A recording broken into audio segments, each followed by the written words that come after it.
เบิ่งเนอะอันนี้คือตักแตนเนอะบันท่าได้นี่เอว่าเอ้ยเพื่อนอยากกินมาเอาเด้อตักแตนบ้านเฮาเลยแหละเดี๋ยวนี้มาฮอดบ้านเฮาแล้วเจ็ดอันนี้ไอ้ฮูบนำตะกะแตนนะกินยาหนุ่ม โอ้พี่เลือกไว้ตั้งแต่นี่นะ เอาทำการต้องเลยดู มื้อนี้มานำหลายคนทีมงานเฮาคนโอ้บิน คักเนาะ ตายตัวนี้วะคักตาย กูขอเดือดร้อนเดือดร้อนคักโอ้จังเหมือนอะ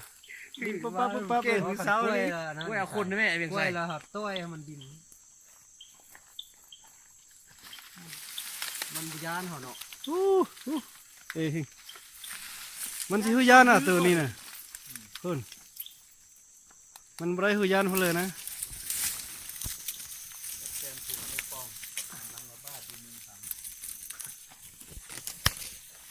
ทำมาปั๊บตัว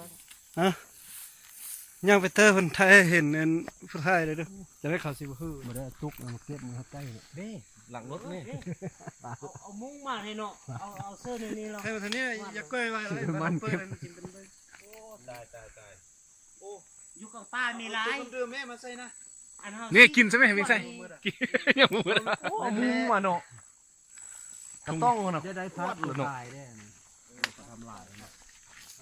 ตัวเขาทำลายนะครับ